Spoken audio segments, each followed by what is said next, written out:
We'll get a roll call. Supervisor Boone? Here. Supervisor Flores? Present. Supervisor Ziegemeier? Here. Supervisor Baines? Present. Supervisor Stevens? Here. And if we could all stand for invocation led by Greg Munster from Adventure Church. All right, shall we pray? Gracious Heavenly Father, thank you for the opportunity to boldly come to your throne because of the finished work of your Son Jesus on the cross. His sacrifice allows us to know you and experience new life both in this world and in the next. We are grateful for this community we call home, for our families, our friends, our neighbors. Many of us have lived elsewhere, and this community is such a special collection of human beings, so diverse, so giving, so authentic. Please bless our community, watch over it, and protect it. Help us to nurture a spirit of unity during such fractious times, socially, culturally, and politically. Thank you for those who serve us here on this board and throughout our neighborhoods, our sheriff's department, our firefighters, our first responders. As we approach the one-year anniversary of Officer Rodarte's tragic death, we're reminded of the great sacrifices made on our behalf. Continue to bring comfort to Osmar's family and friends. Protect our uniformed men and women overseas, some from this very community. Give wisdom to those prosecuting this war in the Middle East and bring them home safe and watch over their families. We are grateful for these supervisors and for their commitment to service. Bless them, their families, and their staff members, along with all of those who serve Sutter County. Grant them wisdom and discernment in the matters before them, and may they respond to their constituency with clarity, conviction, and compassion. Bless this meeting and bless this community, we pray, in Jesus' name. Amen. And if we could ask our CAO, Steve Smith, to lead us in the pledge.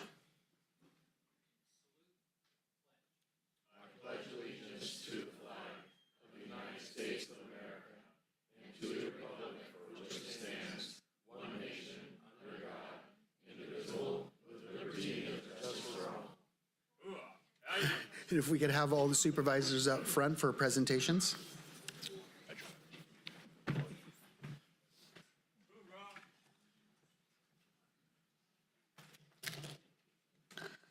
Presentation of gift baskets to the first place winners of the Sutter County Board of Supervisors drawing contest will Violet Young, age group 5 and under, Delta Levy, age group 6 to 10, and Allison Opie, age group 11 to 15. Please join the board up front.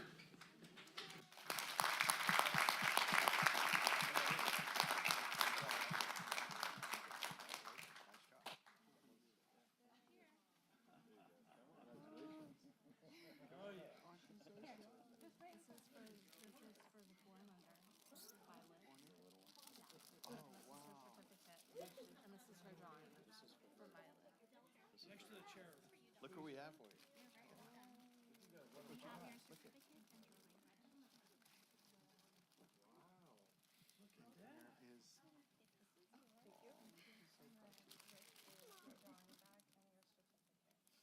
You feeling nervous? Yeah. You want to just look at Daddy? There's Daddy right over there.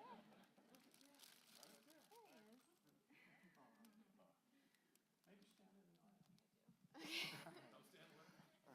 All right. Okay. So this a few years ago, we wanted to do something towards, getting the artistic talents of the community out.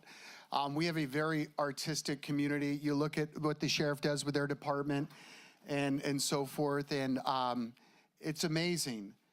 And the idea was pitched, hey, let's sponsor this. This is something we can do as supervisors. This is something, we all put a couple, $100 each a piece in this, and it's really grown over the last few years, and we hope it gets bigger and bigger because it's really amazing to walk through the lobby and see some of these individuals coming through, getting their coloring books and their certificates and seeing their pictures on the wall. It really makes us feel good, especially their the pictures and paintings that they've come up with. You could look at the examples right here. They're really amazing. So we hope that you both continue to do this for the future years, and hopefully more kids take part. And I implore you to look at the Sheriff's Department. They do it every year. We try to do it every year and just take part in it, and it doesn't cost you anything, and it's fun to do, and anyone can enter I think it's below, I forget the age limit, but the rules and everything are right there. But thank you for taking part, and we really appreciate each and every one of you. Thank you.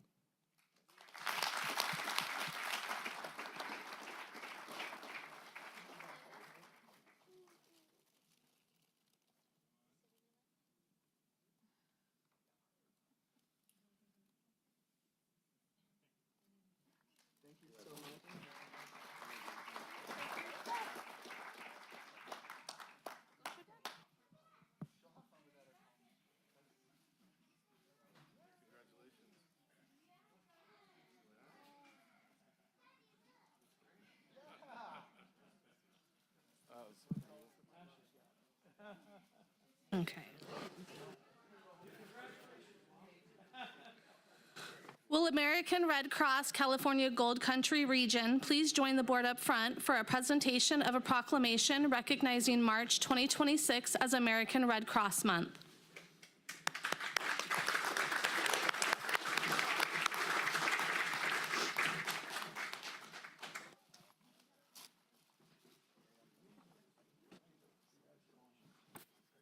In March, we celebrate American Red Cross Month by honoring our neighbors who make its humanitarian mission possible in Sutter County. Every day, their acts of kindness change lives, brings relief, comfort, and hope when help can't wait. This compassionate spirit runs deep in our community, just as it has for 145 years through the American Red Cross. Today, those who serve with the California Gold Country region light the way during emergencies, whether it's delivering shelter, food, and comfort after disasters, providing a safe, life-saving blood supply for patients facing conditions like cancer treatments, childbirth complications, and traumatic injuries, assisting military members, veterans, and their families with 24/7 global support, or empowering individuals with skills like first aid and CPR that saves lives. In 2025, the Red Cross Gold Country region team responded to 630 home fires, hosted 270 blood drives, provided services to 490 military families, and trained more than 35,780 people in first aid, CPR, and AED, water safety, babysitting, and other life-saving skills. These collective efforts are a powerful reminder that the strength of our community lies in our shared commitment to one another. As we mark Red Cross Month, let's celebrate our local heroes and resolve to continue lifting each other up so no one faces an emergency alone. The Sutter County Board of Supervisors do hereby proclaim March 2026 as Red Cross Month and encourages all citizens of Sutter County to reach out and support its humanitarian mission.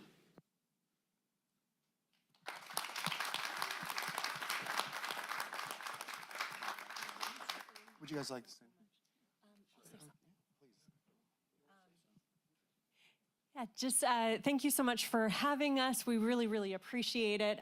We just want to make sure that we continue to be more and more visible in the community. We've been really building up our teams in the local area, and we want everyone to know that Red Cross is local, and it's part of the Yuba Sutter area.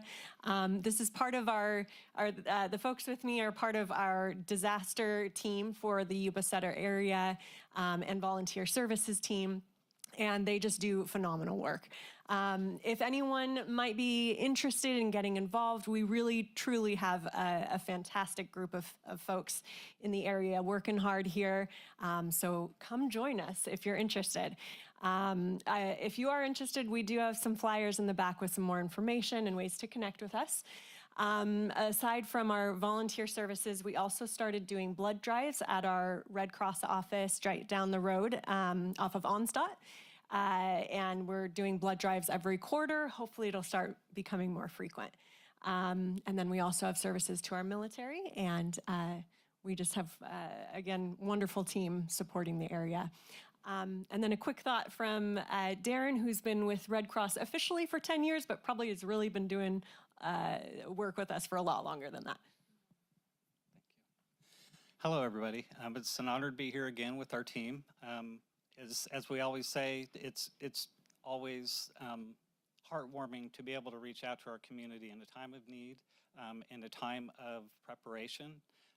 And it's always great to see the growth of our team. It has been progressively booming for us, and the number of folks have really started volunteering. So it's nice to see that again. And again, as Jamie said, please, if you have any interest and you're semi-retired or retired, come check us out, because there's a lot of roles and gaps, what we call our roles, that could be available to you. So again, it's an honor. Thank you, and we're glad to be here again.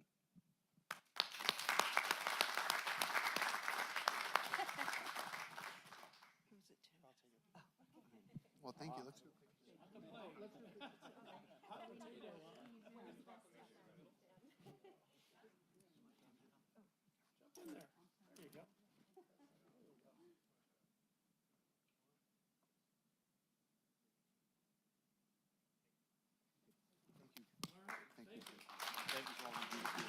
Thank you.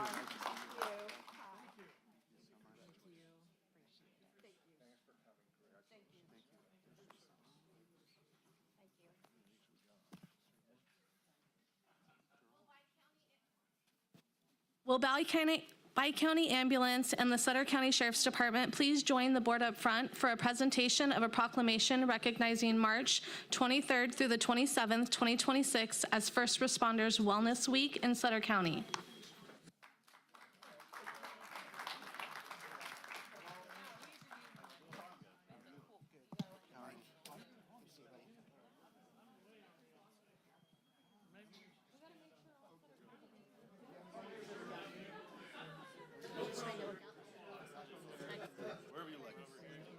Super excited. I'm so glad we brought it.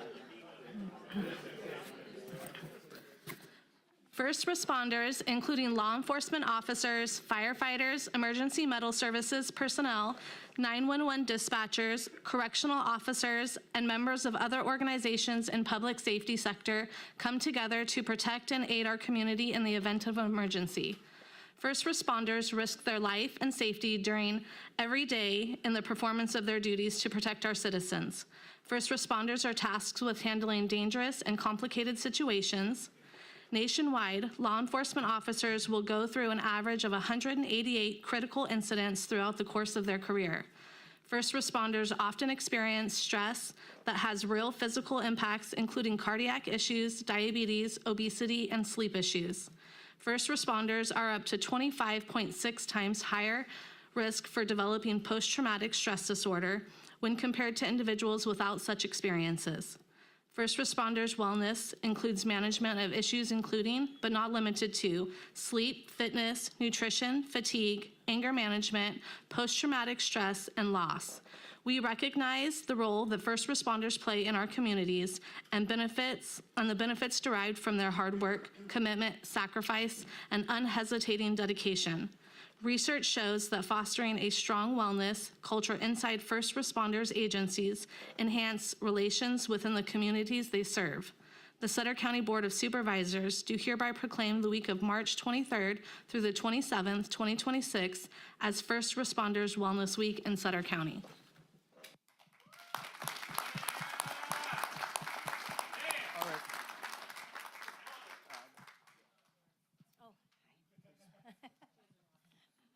Well, I am not a great public speaker, so I've written some things down.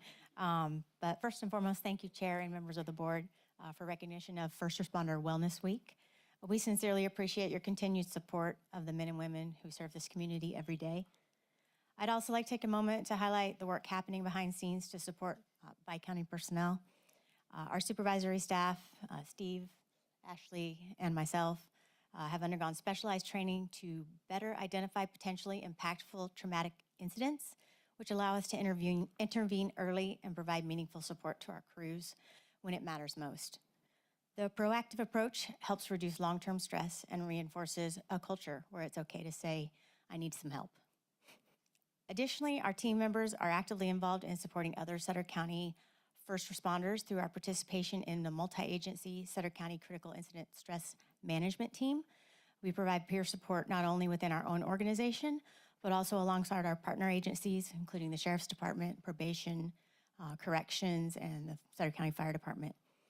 The collaboration helps to strengthen the entire public safety system. Taking care of our people ensures that they can continue taking care of this community. Thank you again for your recognition and your ongoing partnership.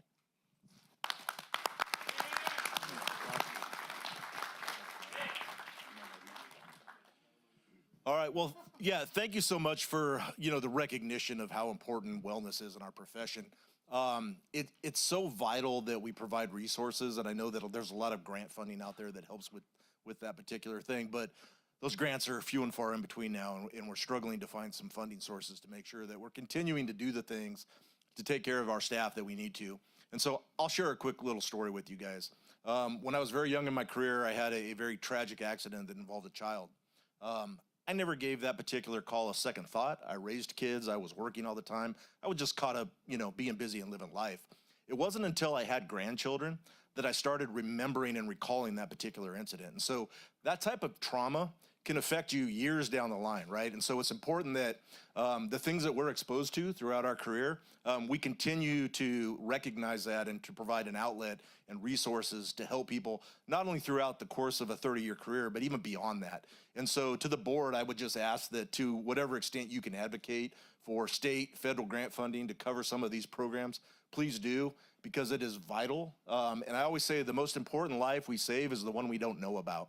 Okay, that's important. People go get counseling because of these services, they get help, and they get on a path to wellness, and we may not even see that. It may not even reach our desk, and so that's important. So with that, I would just say thank you for the recognition, and everybody continue to focus on wellness and be safe.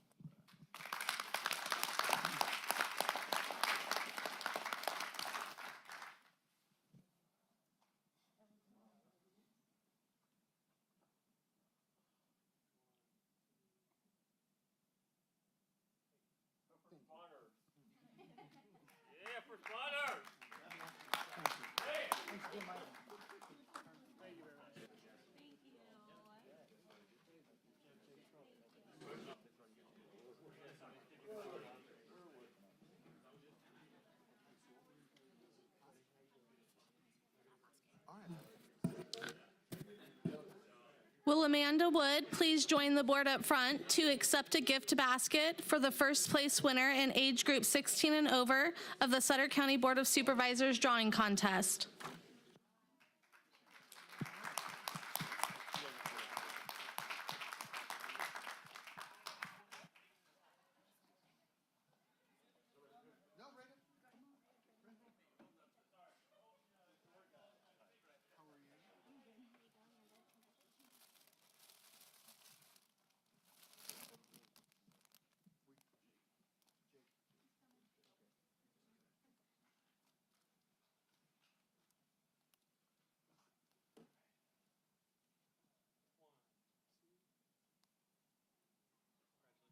No, thank you very much. And we look forward to hopefully coming out next year again.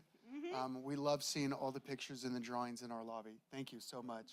And congratulations.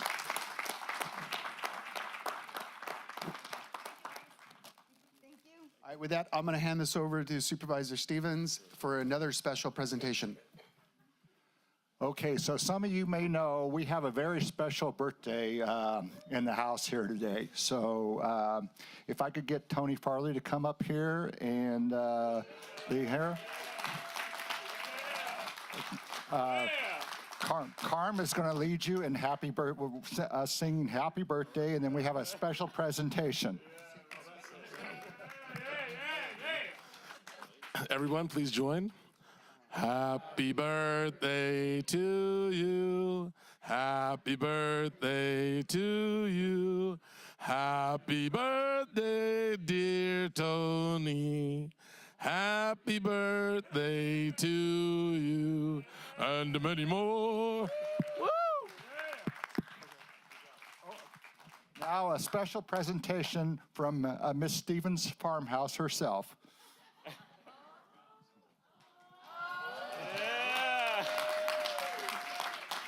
Biggest Stevens Farmhouse. All right, so Tony, I understand your favorite pie is pumpkin. Yeah, he is. Okay, Yes, he is. So Supervisor Stevens has been after me all week to bake you this pie. Yeah. And it is hot out of the oven. It's still warm. Yeah. It came literally right before I arrived. Yeah. Yeah. So anyway, I'll give this to you. Thank you. All right. Thank you. Thank you to everybody. Thank you to Sarah Rio. Thank you for all the first responders, and thank you for Sackmo B is here, man. Sackmo B. Thank you. Thank you for everybody. Thank you, the funny sheriff.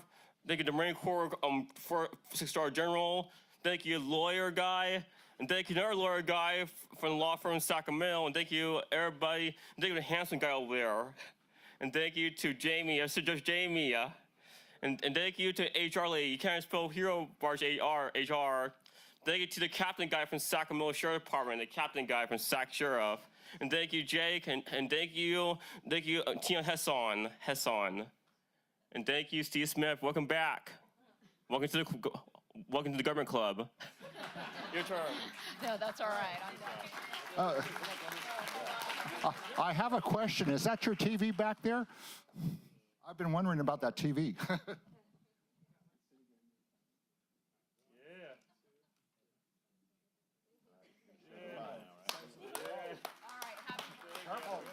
Yeah, we're done. All right, let's go.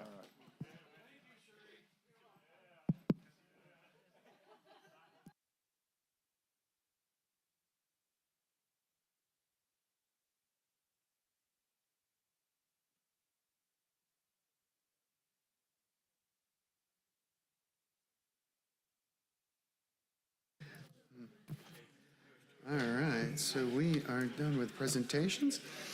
All right, well, thank you very much, and we'll open up for public comment. Members of the public will be allowed to address the board on items of interest to the public that are within the subject matter jurisdiction of the Board of Supervisors. State law provides that no discussion or action may be taken on any item not appearing on the posted agenda. Any public comment? Yes, Mr. Chairman, we have 2 public speakers. The first speaker is Tina Hessong.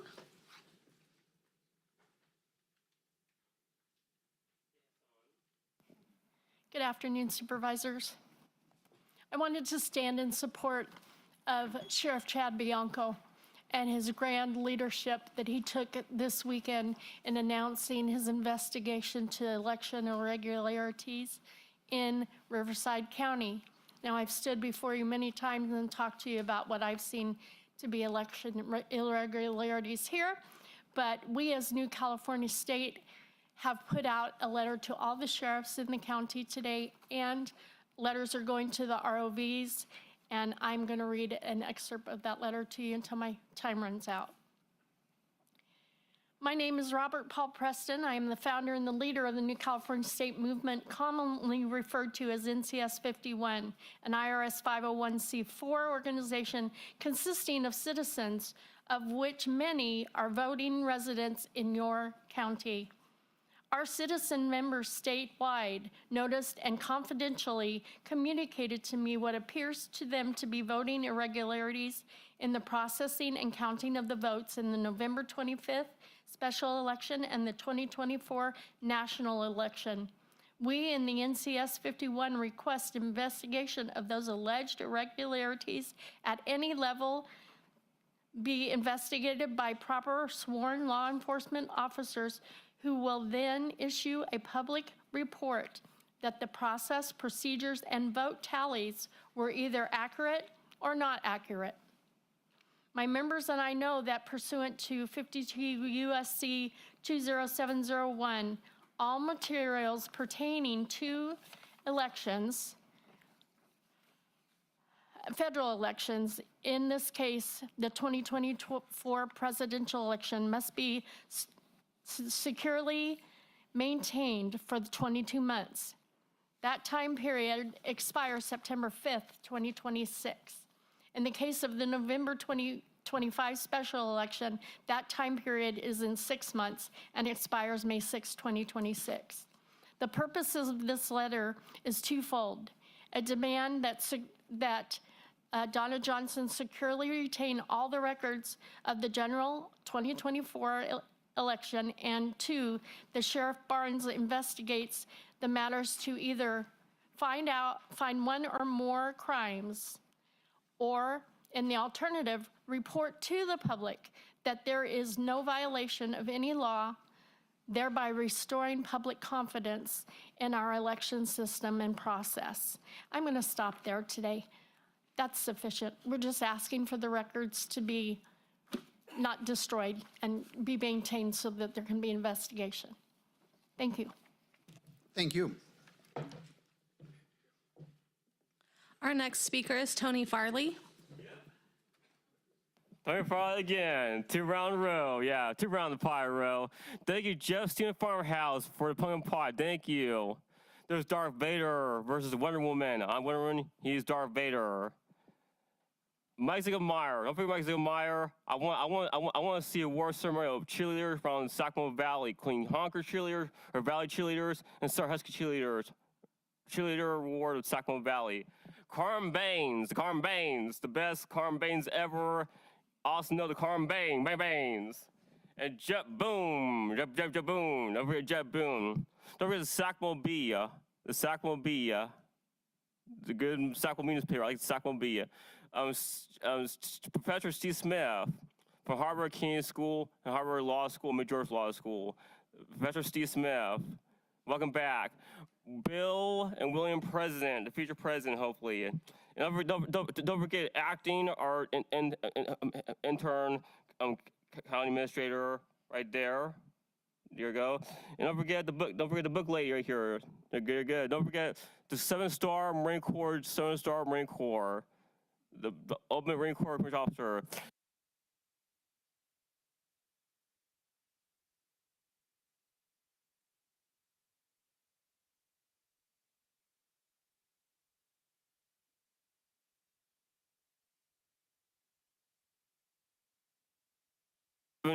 Kevin Cooper from Sacramento County Sheriff Department. I saw him on saw Brandon Barmy and Kevin Cooper from the Sheriff Department. Yeah. And don't forget, I'll be visiting the Sheriff Department on Monday, on Tuesday. Don't forget, everybody, Rio Sarah. Don't forget Sarah. Don't forget the Hanson guy right there. And don't forget the 2 lawyers, George lawyer and also the lawyer from Sacramento, 2 lawyers. And don't forget, can't spell here about HR director. Don't forget the reserve deputy right there, reserve deputy, level 1. I believe level 1, right? Level 1, right? Level 1 reserve. Neil, don't forget Neil. Don't forget Jamie. Don't forget Jamie. Jamie's in the house. And don't forget Stephanie and Gina. Thank you for your service for everybody. I appreciate it. Thank you, Tony. With that, we'll move to the consent calendar. The consent calendar groups together those items which are considered non-controversial or for which prior policy direction has been given to staff that require only routine action by the board. The chair will advise the audience that matters may be adopted in total by one motion. However, the board may, at its option or upon request out of a member of the public, consider any matter separately.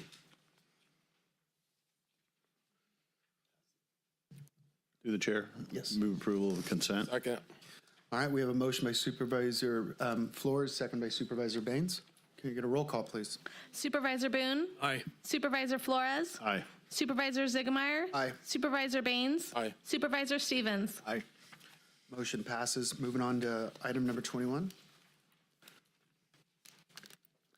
Public hearing to consider project U25-0032 Lennar, small lot tentative subdivision map amendment to reconfigure parcels within Lakeside at Sutter Point, Phase 1, and a rezone which includes a decrease in medium-density residential from 65.9 plus or minus acres to 59.6 plus or minus acres, and an increase in parks from 8.2 plus or minus acres to 14.5 plus or minus acres, multiple parcels within Lakeside at Sutter Point, Phase 1, located north of Riega Road and west of Natomas Road, and introduces an ordinance, waives the full reading, directs the clerk to read the title only, and adopts the ordinance of the County of Sutter, amending Sutter County zoning map to provide for the rezoning of assessor parcel numbers 36-010-013 and 36-010-014, and portions of assessors parcel numbers 36-010-009 and 36-020-004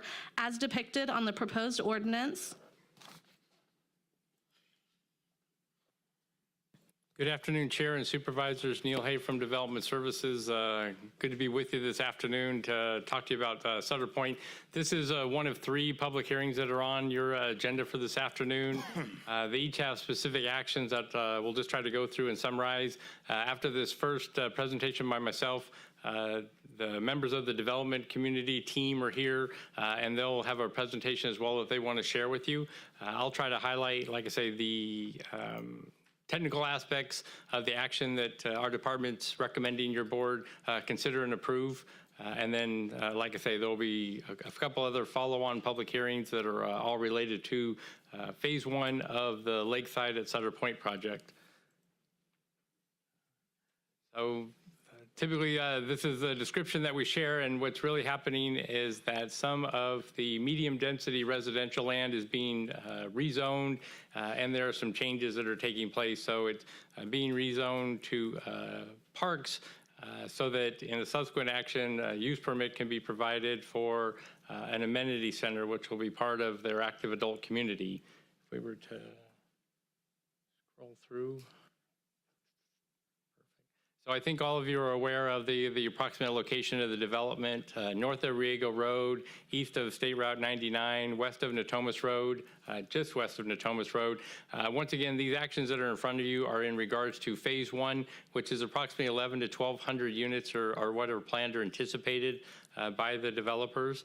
So we can move on. This is a map that kind of highlights the changes. So on the left are the existing zoning that were approved with the original development agreement in November of 2020. Subsequently to then, the project has had a few changes due to market conditions, and in order to be sensitive to what's going to be most advantageous in order to be able to build a community that will sell in a timely manner. So the two areas that are highlighted, the two parcels north on the side of the lake, as it's called, are what are kind of going to be the focus of our attention. Just at the midpoint of the lake on the right side or the east side, that's where there used to be a previous community center that's being rezoned to medium density residential. And then the area that over to the far right above the E1, it was previously all designated as a park. That's being rezoned to medium density residential in order to make up for some of the changes, land use changes that are happening within the phase 1. So this is actually technically a map that identifies the parcels in question and calls out the lots that would be developed, built and developed within each of the areas that we just identified. And what the relative change to this overall phase 1 map is that the development has gone down about 33 lots from what was originally approved in 2020 by the changes that are being done because of the number of lots that were taken out on the northeast corner of the lake. We expect that in phase 2, phase 3, the developers will, look to address those, 33 lots and address them and add them somewhere in other parts of the next phase. And this is a very detailed map, like I say, of that northeast corner of the lake. This is right along the main entry into the development. To the left is an area that Lot E is identified as a community park. The main roadway there is a 2-lane each direction backbone roadway that will service the development and will have a traffic signal at Riego Road. Once again, this was the area that was identified as a community center that is now having a number of lots added to it. The streets, the utilities, all will be constructed to provide the services. And finally, this is the park area that was, like I say, within the subdivision, and due to some of the other changes, it's now being broken up so that it can be have lots added to it.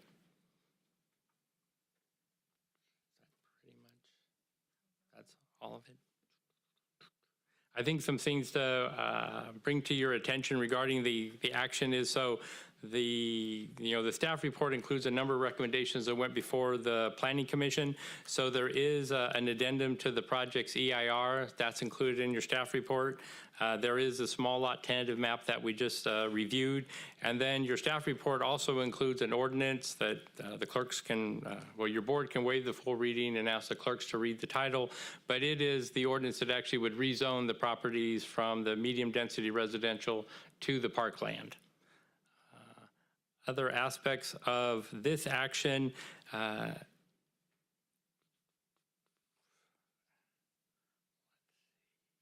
I mentioned that there's 33 residential lots that'll probably be addressed in a future development of the project.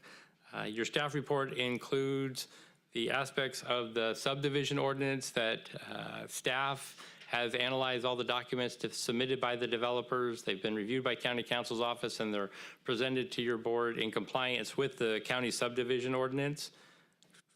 There's also, the staff report includes CEQA comments and findings that your board needs to make in order to allow the recommended actions to occur.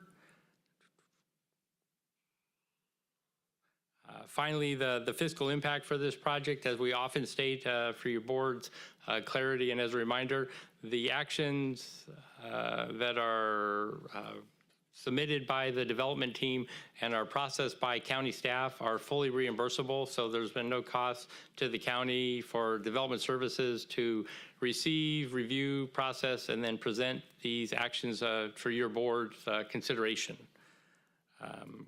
With that, I'd be happy to answer any questions you might have, or you can, like I say, have the public hearing and we can have the development team make their presentation as well. Okay, first we're going to open it up to the public. Is there any comments? All right, we're going to close the public comment, and then we are going to bring it back to the board for discussion. Through the chair, I'd like to hear from the development team first, and then bring it back for discussion, if that's okay. Oh, absolutely. Okay.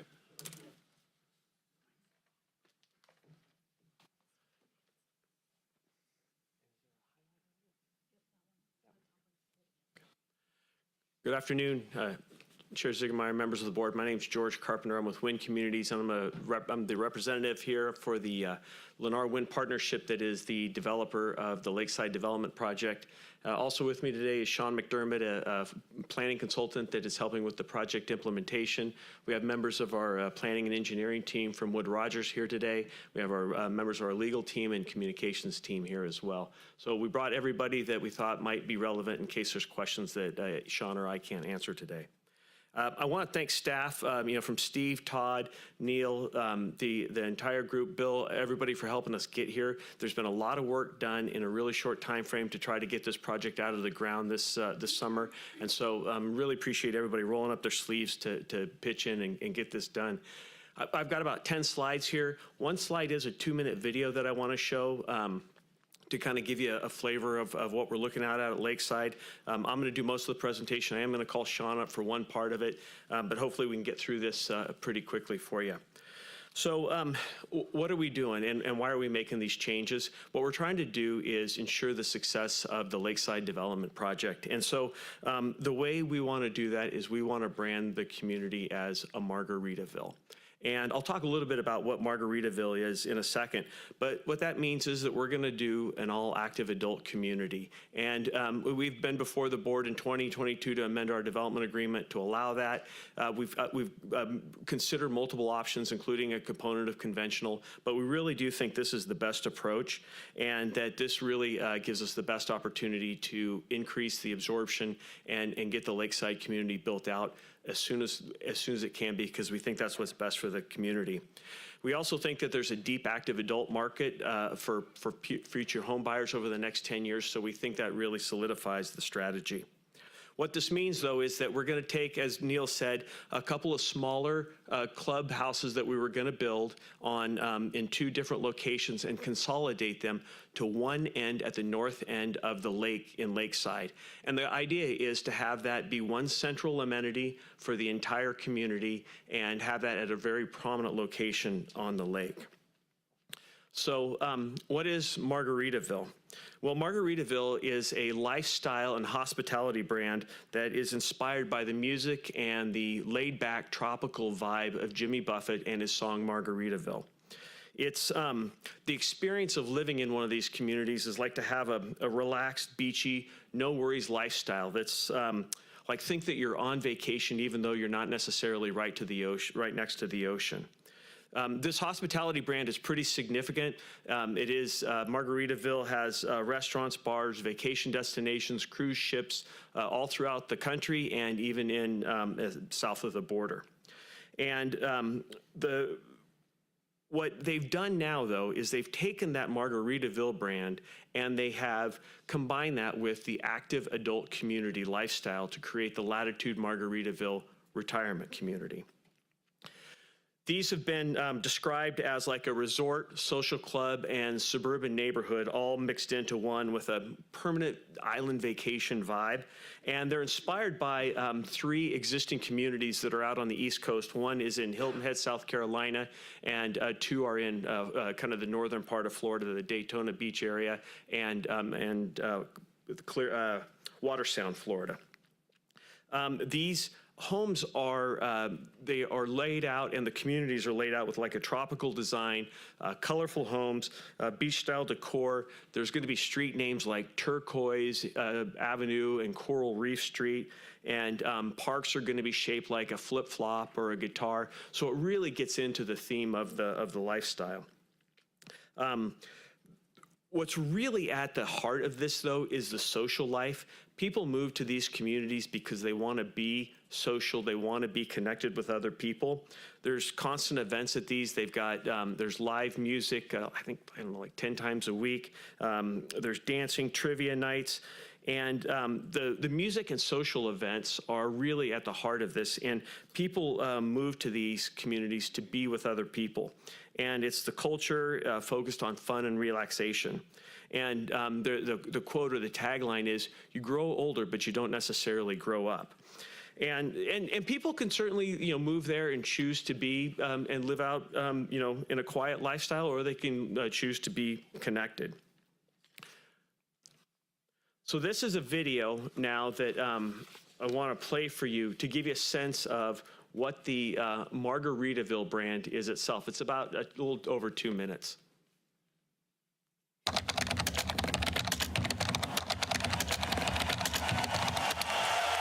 We never sat down and wrote a business model. We never sat down and created a plan. It happened out of, I believe, the pure part of us that needs to have a little fun, no matter where you are. Margaritaville is the place we all want to escape to. What started as a song is now an experience, a way of living, not confined by any specific coordinates, but existing wherever relaxation meets fun. Margaritaville is more than just a state of mind. I love that as a hospitality business, we're not just providing rooms and a good meal. People are really touched by their experience.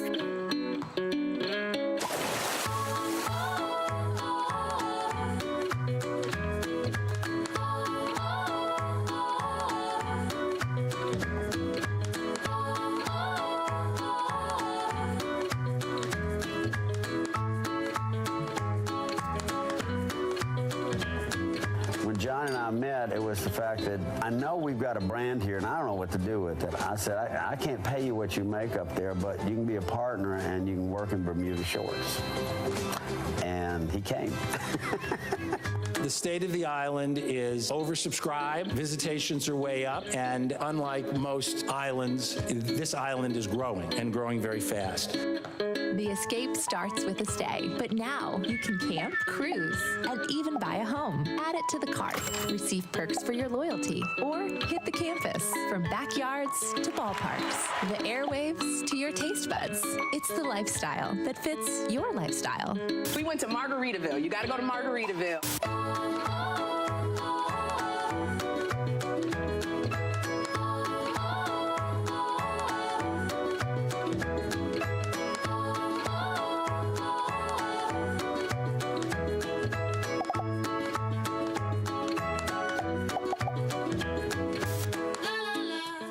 What is Margaritaville? I'm going to go into the retirement business with Mr. Jimmy Buffett. Everybody wants to go to Margaritaville. Wasting away in Margaritaville. Who's in the blend? That's the man that rode you. You know, several Margaritaville resorts and communities have pickleball courts. Let's do it, Margaritaville. All right. Cheeseburger paradise. You ready? Yeah, really, it's kind of a brilliant idea.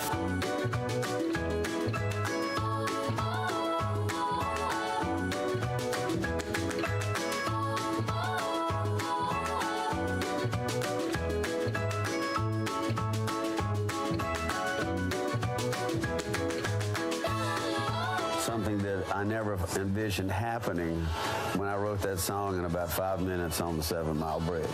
It just goes to show you that anything can happen in America.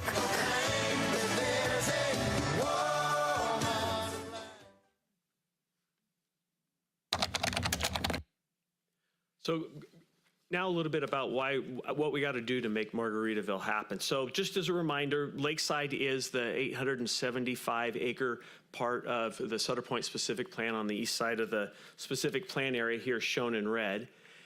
And as Neil mentioned, what we're doing on the left is the current land plan. And let's see if this works here. Am I doing that right?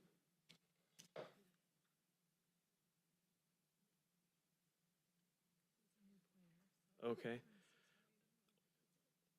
Okay, that's all right. So on the left side of the screen here is an exhibit that shows the current land plan, and on the there we go. Thanks. So this area right here is the area that we're talking about doing some changes, and the thought was that we want to be able to put the new amenity center right here at the north end of the lake.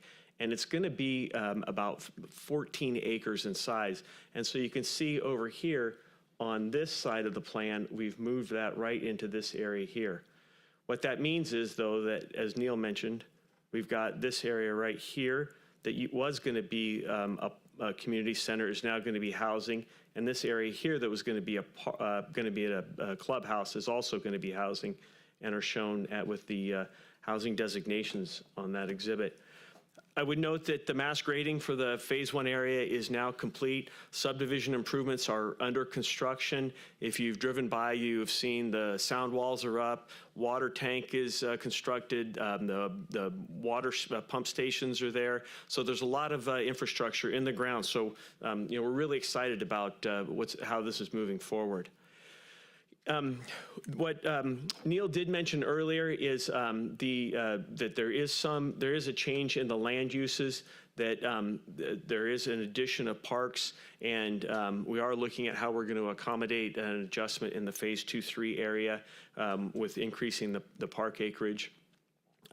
This is to give you a little bit of a sense of where the units are coming from that Neil had mentioned. We're losing 85 lots up in the north part where the new amenity center is going to be, and then we're losing a combination of 52 lots from the other sites that are going to be relotted with housing. And now I'm going to have Sean come up and just walk you through. This is going to be the new amenity center, and I'll have Sean come up and walk you through what these various amenities are.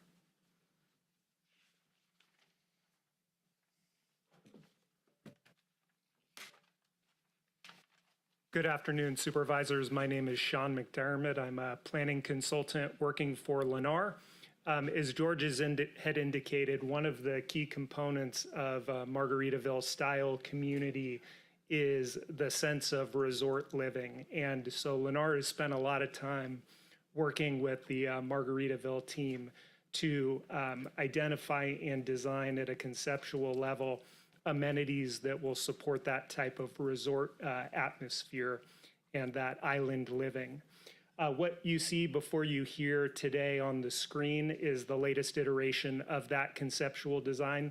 The design itself is not before the board today for consideration. Ultimately, a conditional use permit will be submitted and processed through the Planning Commission, but did want to give the board a sense for the type of amenities that are included.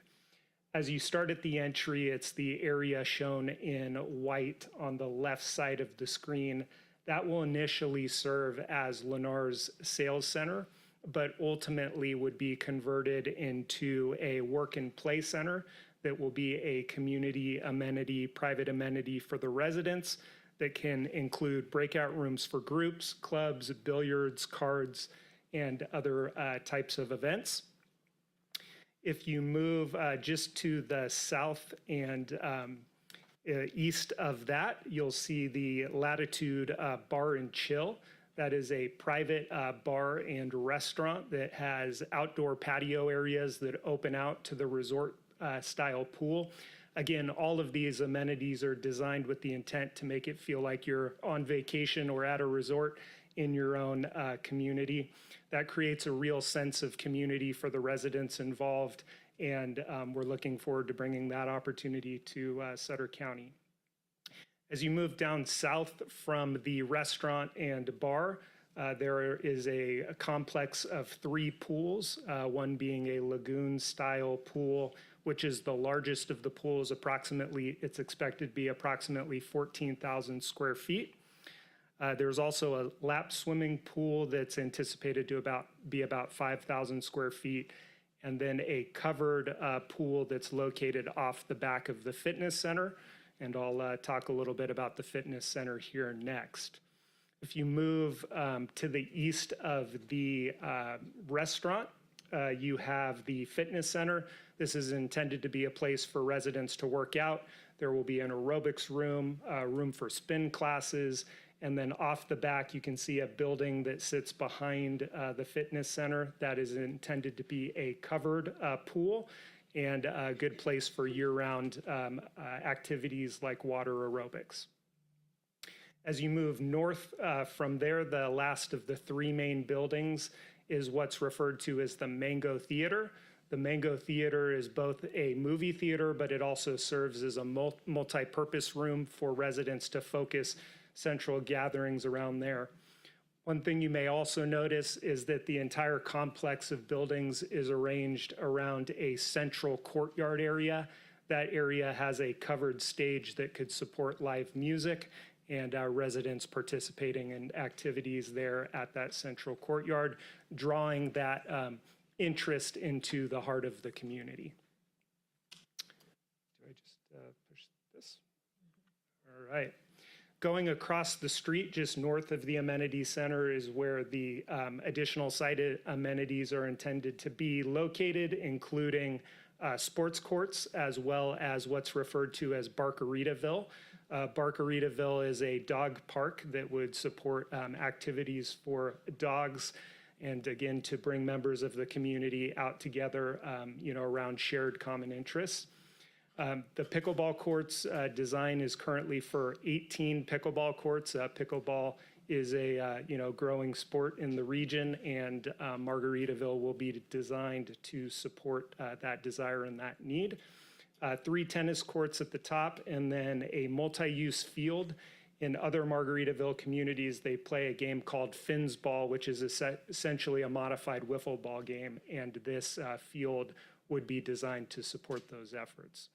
So big picture, Margaritaville has had a lot of involvement in the design of the amenities. The entire approach is to ensure that when you go down to the amenity center, it's a vibrant place and, just instills that sense of being on vacation. So with that, I'll turn it back to George. Thanks, Sean. So this is the end of the presentation. I just wanted to have a couple concluding comments. We're excited about this. This is a really unique, one-of-a-kind opportunity where you have the first of its kind, really. You've got a national home builder partnering with a significant major hospitality and lifestyle brand. And this will be the first one that would be done by Lennar and Margaritaville. It would be the first one out here on the West Coast. And we're hoping to do a really good job with it and make it a model for other people around the country to want to come take a look at.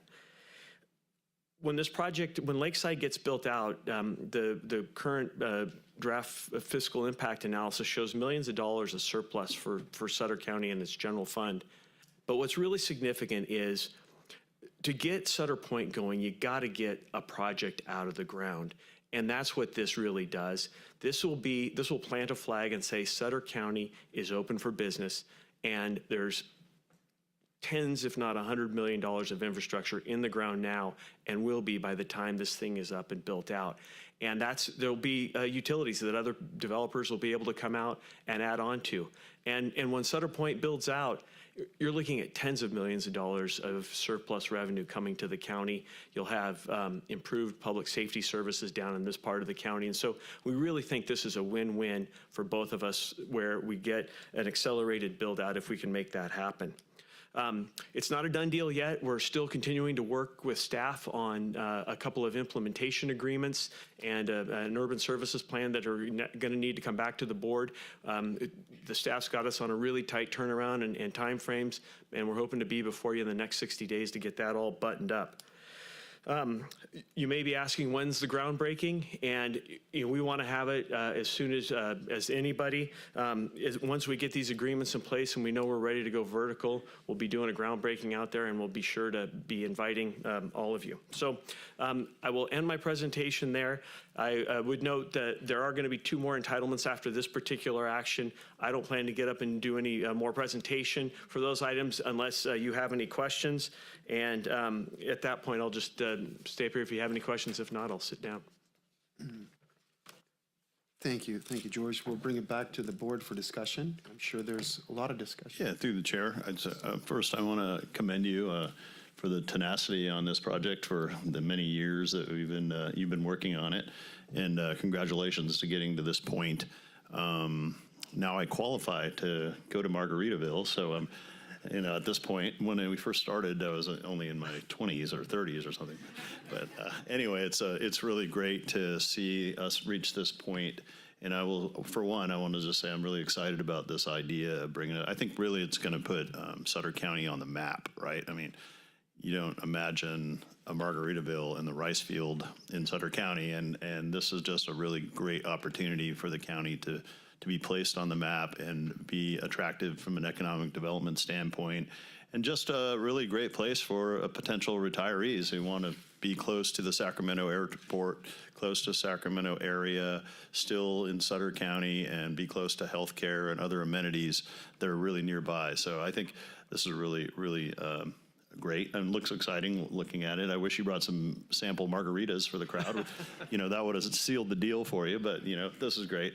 I don't have any other comments other than you answered the groundbreaking sort of, but looking forward to seeing that sooner than later, hopefully before, by early summertime. And I think the pressure's on the staff to finish, getting us where we need to be on that. But we are looking forward to that. And then just looking forward to seeing this thing come out of the ground and grow and be really successful, and we're behind you 100% on it. So, through the chair. Yes. Yeah, I'd like to add to Dan's comments, but I really want to thank staff and the developers, Lennar and Wynn Industries, for working very hard, working together to make all this happen, because in my opinion, it's going to be great for Sutter County. It's a fantastic development, and it's something Sutter County really needs. So thank you very much. To the chair. Yes, sir. Yeah, I just wanted to congratulate you on this point. I'm excited.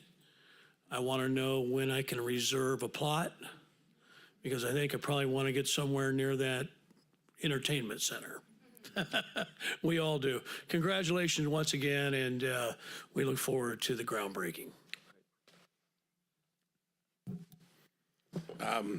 Congratulations once again, and since I'm the last one making a comment, are you going to make a comment, Chair? Yes. Well, I'd like to make a motion, and then you can make your comment afterwards. I'd like to move to approve staff's recommendation. I'll second the motion. All right.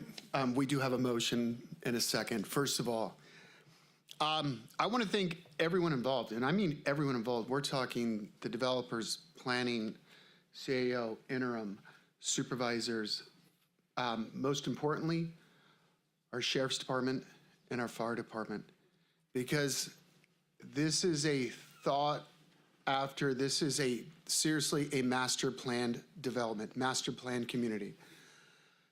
And a great group came together years ago, worked on this thing, and we worked everything out together collectively as a team to make sure that we had a future city, a future development that was taking care of itself.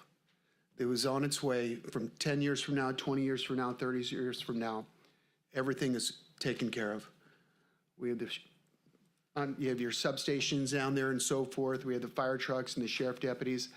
And it's absolutely amazing how well everyone worked with each other to get this thing finally over the finish line. I'm really excited. I've watched a lot of videos on the development.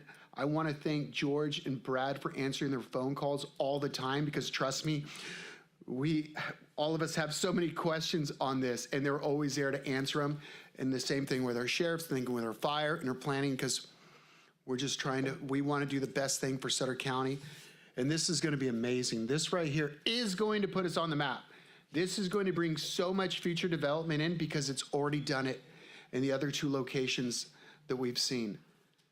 So we're really excited. I can't wait to, for the groundbreaking. Thank you. Great job. So with that, we'll look for roll call. Supervisor Boone? Aye. Supervisor Flores? Aye. Supervisor Ziegemeier? Aye. Supervisor Baines? Aye. Supervisor Stevens? Aye. An ordinance of the County of Sutter amending the zoning of certain parcels in the county.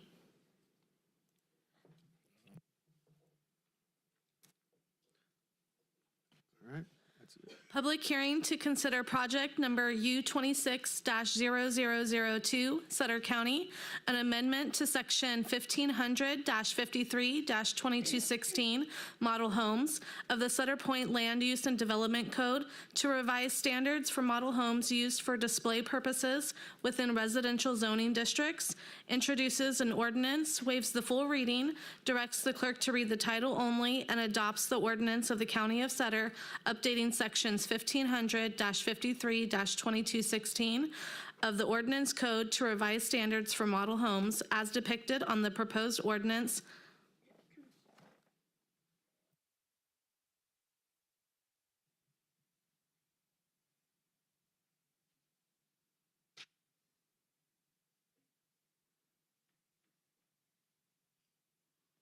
Good afternoon, Chair and Supervisor. So as you may imagine, the Sutter Point specific plan has its own land use and development code.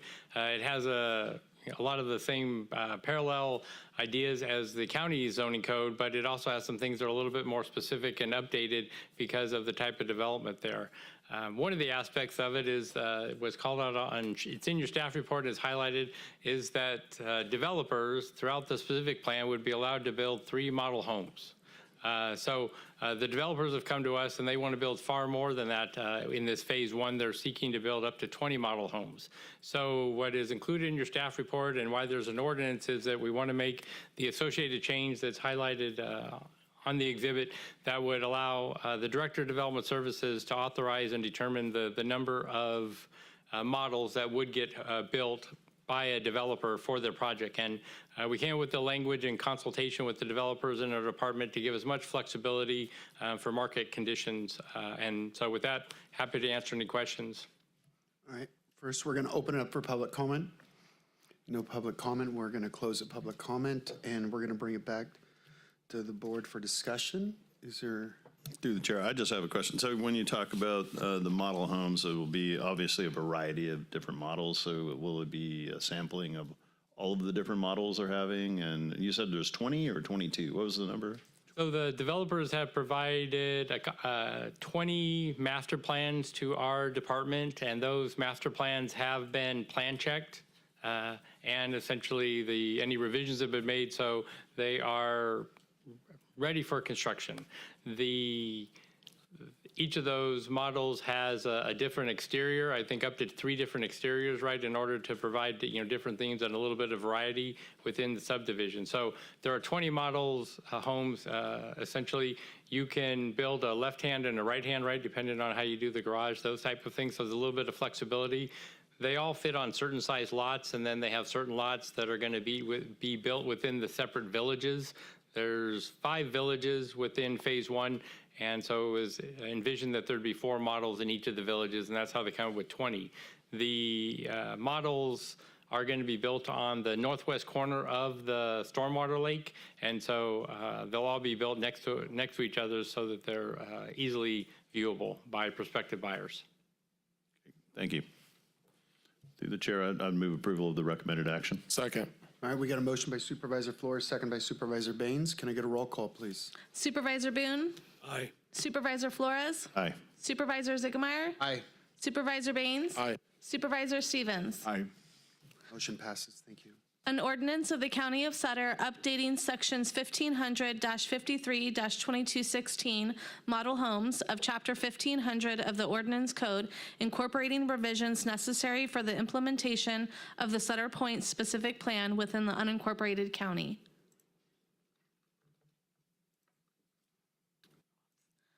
Public hearing to consider project number U26-0004 L Street L and LP, an amendment to the Tier 2 Development Agreement, which includes adoption of an ordinance approving a First Amendment to the Tier 2 Development Agreement and approving and authorizing an execution of a Second Amendment to the Tier 2 Development Agreement relative to the Lakeside development of the Sutter Point specific plan to revise sections 3.4, 3.4.2, 3.4.2.1.1, 3.5, and 4.2.3.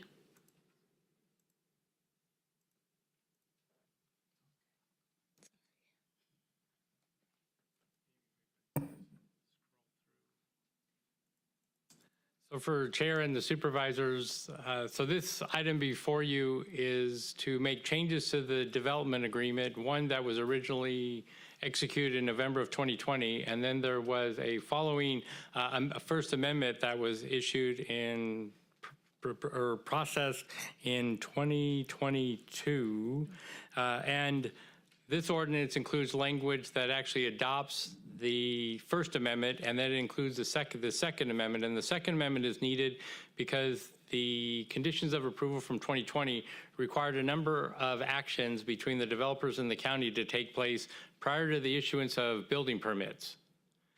So the development agreement that's before you specifically specifies that providing building permits for model homes and the sales center is not covered, is essentially is exempt from those conditions of approval. And so between County Council and the Developers Council, they worked to work out the correct wording, and we have captured and memorialized that all in this development agreement and the associated ordinance for your consideration. There probably are some things just that I could point out as we scroll through it. Ordinance?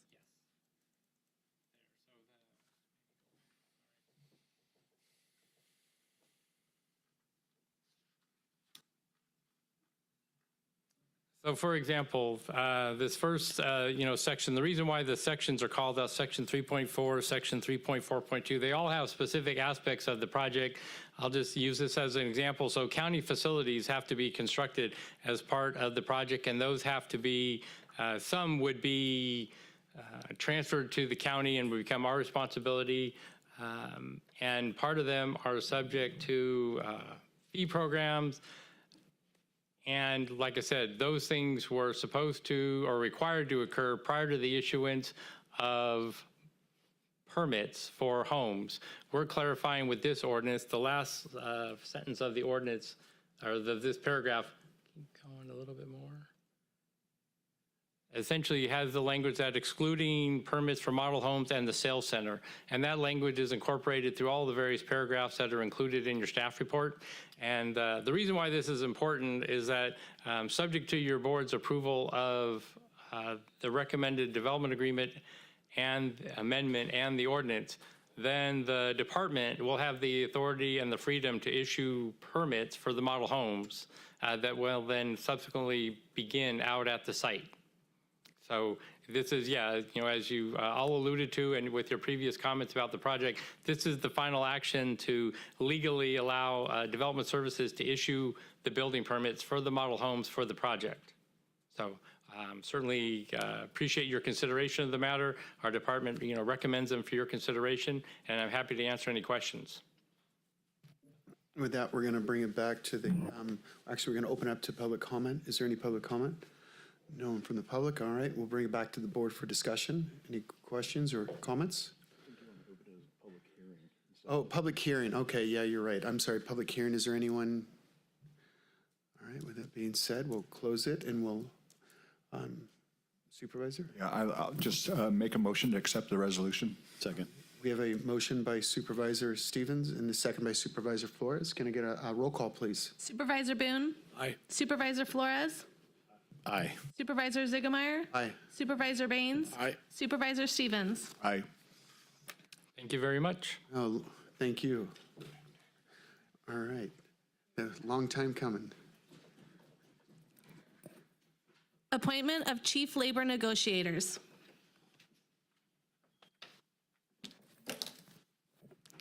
Good afternoon, Chairman and members of the board. Veronica Baumgardner, HR Director. I'm coming before you today, as we do each year, before negotiations, to request that you appoint our chief labor negotiators. It would be myself again this year, as well as Linda Durr of Linda Durr Consulting. A little bit about Linda. She has nearly 15 years of experience serving as a chief spokesperson in labor negotiations for both Glenn and Tehama counties. She has extensive experience working with multiple labor unions and navigating extreme budget constraints, as well as identifying creative approaches to help both parties come to an agreement. As you know, we will be going into negotiations here in a couple days with both our Deputy Sheriff's Association as well as our Peace Officers Association. So we are hoping to bring Linda on to help and essentially also to give some mentorship as well in this process. There is no impact to the general fund as HR has salary savings due to some vacancies that we've had and people out on leave. So there is no general fund impact. And we're just looking for your approval today on that appointment. Through the chair, if there's no further comments, I'd move approval of the recommended action. Second. Got a motion by Supervisor Flores, second by Supervisor Baines. Roll call, please. Supervisor Boone? Aye. Supervisor Flores? Aye. Supervisor Ziegemeier? Aye. Supervisor Baines? Aye. Supervisor Stevens? Aye. Motion passes. Moving on to item number 25. Approval of an advanced step request for a staff analyst extra help at step 8 within the Office of Emergency Management. Me again, Veronica. I don't have anything as fun as the Margaritaville stuff, but well, actually, Sarah would think this one's actually probably pretty good too. We typically don't bring extra help appointments in front of the board, but we really thought this one was important. Obviously, we are requesting a high step for this appointment, but it is actually the Office of Emergency Management has requested this approval for an extra help staff analyst at a step 8. The candidate that they're looking at brings over 14 years of directly related experience in managing grants, oversight, compliance, reimbursement documentation, and reporting. And this role is for the support of the Hospital Preparedness Program grant that OES brought before the board before. So it is a specific grant administration for the Hospital Preparedness Program, which is referred to as HPP. So the candidate, again, is highly qualified and ready to begin. And since that grant is actually already in effect, we're really, hoping to be able to leverage their expertise quickly and maximize the reimbursement opportunities under the grant. Because this is a grant, there is no general fund impact, and the salary would be able to be covered under that grant at 100%. We're going to bring it back. Is any public comment? No closed public comment. Bring it back to the board for discussion. Questions? To the chair? Yes, sir. Yeah, a couple of questions, Veronica. So first of all, how much is the grant? We're looking like we're going to spend about $96,000 on this guy. How much is this grant that we're shooting for? Oh gosh, I sure wish Zach was here, not to call him out. Or do you know? Okay, thank you. Oh, I didn't even see you there, Leanne. Sorry, somebody is here from the department. I know the people side, not as much the money. So the grant amount actually went before the board this afternoon. It's $137,663. So we're basically going to make $40,000 if we hire this guy. The funds would go towards the healthcare programs and facilities here within Sutter County. I understand. I'm just saying the difference between his wages is $96,000 versus the $137,000. The next question is how many people are already employed in OES? I'm going to defer to Leanne for the second question, but I did want to comment on your first question a little bit, sir. So this program was administered by SSV EMS as a pass-through from Sutter County Public Health, and then we decided that we had a capacity in working with our OEM colleagues to take it back into the county. A lot of this is facilitation. A lot of this really is very strict grant reporting, and the feds and the state, they don't make this program easy to report to conduct exercises. There's a multitude of exercises, and also to convene the appropriate healthcare partners. So that's why we need a person who is especially skilled and competent to administer this grant. Okay, quick question while you're there. Is this a one-year program? No. Is this multiple years? This is multiple years. That was brought before you. The amount that Leanne noted is for fiscal year 25-26. It took a long time because the state took a long time to tell us the amount. Okay. So again, how many people work at OES? There's currently 3. Okay, and is Zach here? Yeah. So what is this position and with regards to Zach's position? Is this similar to what he's doing? No, I mean, this position is specific just for the hospital preparedness portion. So this is, I mean, specific to run the program. Oh, sorry, that was previously passed through it was a public health program previously, but I think Zach's department had offered to be able to kind of oversee this because it is part of emergency preparedness. Okay, I understand. Exactly. So we never had any public health staff pay through this program, but we had a pass-through where we passed the money through to SSV EMS, and then they were administering the program. However, we felt that we would do a better job to take it back into the county as of fiscal year 25-26. And I personally recommended and came to Zach and said, I think that it should be your team. And he and I discussed about this potential extra hire specialist. Okay, I understand. Thank you for your time. And with that being said, I'd so move. Thank you. All right, so we have a motion. Second. And a second. No, thank you for explaining that. Like I said, it's a pass-through a conduit. It's to, grant specialties and so forth. Nothing to the general fund. No impact. All right, so no impact. All right, with that, we got a motion and a second. Can we get a roll call, please? Supervisor Boone? Aye. Supervisor Flores? Aye. Supervisor Ziegemeier? Aye. Supervisor Baines? Aye. Supervisor Stevens? Aye. Motion passes. Moving on to item number 26. Approval for the use of Health and Social Services Development Impact Fees not to exceed $300,000 and approval for the use of Mental Health Services Act funds in the amount of $250,000 to satisfy the local match requirement of the Behavioral Health Infrastructure Bond Act Round 2 funding for construction of the Willow Glen 16-bed residential treatment facility consistent with the development impact fee and the AB 1600 fee justification study, approval of an adjustment to the fiscal year 2025-26 adopted budget for behavioral health, increasing appropriations in the amount of $550,000, offset by use of restricted fund balance in Development Impact Fee, Health and Social, and Mental Health Services Act. Thank you, Chairman, members of the board. Sarah Eberhardt-Rios, your Health and Human Services Director.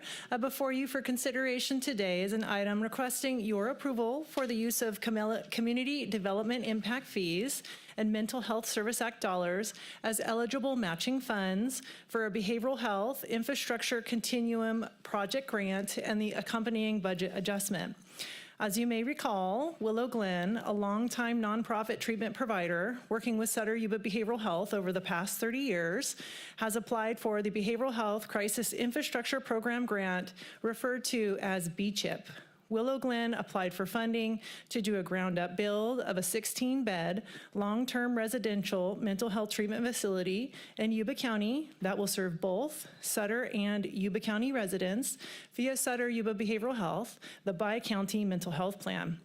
The facility will serve individuals who are Lanterman-Petrus Short Act, or LPS, conserved, and other high-needs clients, and for whom Sutter Yuba Behavioral Health is responsible for finding and paying for long-term placement costs. Willow Glen was supported in its grant application by both Sutter and Yuba counties and was notified last week by the Department of Healthcare Services that the BCHIP grant had been awarded to Willow Glen in an amount of approximately $9.7 million.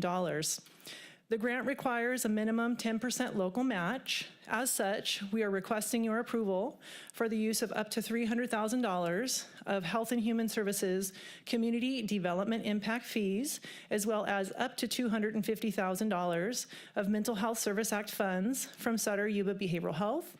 Yuba County will also be contributing an amount of up to $300,000 of community development impact fees, with both counties contributing equal amounts of community development impact fees to the project. I will be going before the County Medical Services Program Governing Board tomorrow in Sacramento to ask for their consideration of an already submitted grant of $500,000 from the Healthcare Infrastructure Development Grant Fund of the County Medical Services Program, which also serves both Sutter and Yuba counties. The extent to which community development impact fees and Mental Health Service Act dollars would be used for match will be dependent upon the potential award of grant funding from the County Medical Services Program. As you know, Sutter Yuba Behavioral Health supports approximately 95 LPS conservatees at any given time throughout the year, with 38 individuals needing this level of care presently. One of the largest expenditures of Sutter Yuba Behavioral Health is paying for and supporting long-term residential mental health treatment costs for conservatees and other high-need clients, many of which are placed out of county presently at a higher cost because there is a lack of local long-term available treatment beds. This project would assist Sutter Yuba Behavioral Health in placing LPS conservatees closer to home in Yuba County more cost-effectively. Once built, the building is expected to have a life of between 30 and 50 years. It will provide approximately 11,680 bed days of residential treatment services here locally. This item has been reviewed by Development Services and Neil as our Director of Development, and has been found to meet and be in alignment with the Development Impact Fee Study requirements for use and our ordinance. And with that, both Neil and I are here to answer any questions that you might have on this item. All right, thank you very much, and we'll open up for public comment. Is there any public comment? We'll close the public comment, bring back to the board for discussion. All right, no, I'll look for a motion to approve. So moved. Second. I got a motion by Supervisor Baines, second by Supervisor Stevens. Can I get a roll call, please? Supervisor Boone? Aye. Supervisor Flores? Aye. Supervisor Ziegemeier? Aye. Supervisor Baines? Aye. Supervisor Stevens? Aye. Motion passes. Moving on to item number 27. Receive a presentation with the final report and project results for the California Museum Grant Program grant.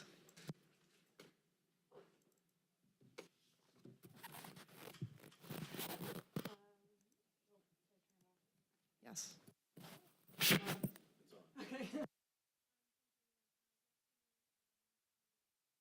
Off.